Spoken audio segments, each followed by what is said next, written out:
പെരുന്നാൾ ആഘോഷങ്ങൾക്കൊരുങ്ങി Qatar. Education city stadium ഉൾപ്പെടെ 700-ലേറെ കേന്ദ്രങ്ങളാണ് പ്രാർത്ഥനയ്ക്കായി സജ്ജമാക്കിയിരിക്കുന്നത്. നാളെ മുതൽ വിവിധ കേന്ദ്രങ്ങളിൽ ആഘോഷ പരിപാടികളും ഒരുക്കിയിട്ടുണ്ട്. രാവിലെ 4:58 ഖത്തറിൽ പെരുന്നാൾ നമസ്കാരം നടക്കുന്നത്. ലോകകപ്പ് വേദിയായ എഡ്യൂക്കേഷൻ സിറ്റി സ്റ്റേഡിയം ഉൾപ്പെടെ ഈദ്ഗാഹുകളും പള്ളികളുമായി 710 കേന്ദ്രങ്ങൾ പ്രാർത്ഥനയ്ക്കായി ഒരുക്കിയിട്ടുണ്ട്. എഡ്യൂക്കേഷൻ സിറ്റിയിൽ പ്രാർത്ഥനയ്ക്ക് ശേഷം ആഘോഷ പരിപാടികൾ നടക്കും. വിവിധ മലയാളി സംഘടനകളുടെ ആഭിമുഖ്യത്തിൽ 8ഇടങ്ങളിൽ മലയാള പരിഭാഷയുണ്ടാകും.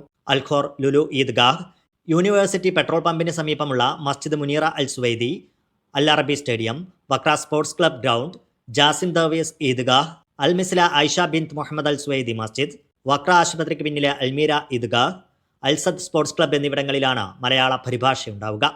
നാളെ മുതൽ 3 ദിവസം രാത്രി 8:30 ഖത്താറയിൽ വെടിക്കെട്ടുണ്ടാകും. വക്ര ഓൾഡ് സൂക്കിൽ 4 ദിവസമാണ് വെടിക്കെട്ട്. മിനാപോർട്ടിലും 4 ദിവസത്തെ ആഘോഷ പരിപാടികളുണ്ട്.